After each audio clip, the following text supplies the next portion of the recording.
Good morning, everybody. Today we finish up our coverage of the candidates running for Macon-Bibb County District 2.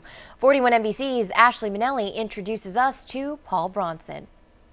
What have the residents in that area been telling you their biggest concerns are, and how would you address them? Some of the biggest concerns that I've heard just going through the different areas, one of which is dilapidated homes, that you would see a lot of conversation being brought forth to the table for that.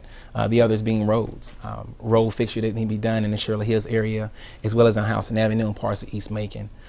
You know, when dealing with homes and dilapidated houses, you're talking about one idea that I propose in talking about dilapidated homes is transforming those homes into transitional homes for our senior citizens, our Army veterans that are coming back home from overseas, and finding ways to bring in those federal dollars that can help us out with them.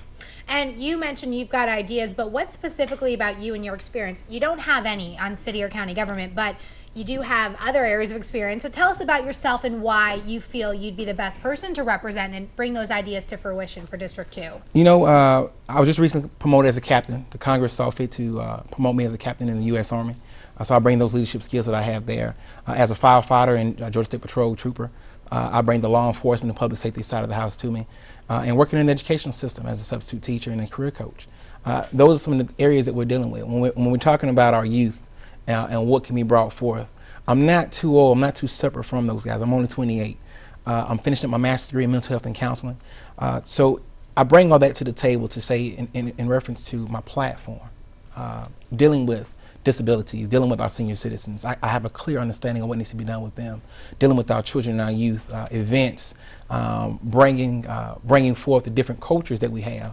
In the military, we have a wide variety of cultures that we deal with, and I think that in my learning on how to deal, work alongside, and grasp those ideas, those concepts that they have, we can bring out the cultures here in Macon, Georgia, and thus doing so, having cross-culture entertainment, we can bring in more tourism, we can bring in more business, we can do business outside of the state and outside of the region.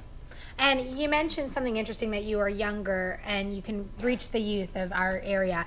How are you going to bridge the gap between maybe you and some older members of the new commission if that happens? Well, you know, it's all about learning. I bring to the table open mind.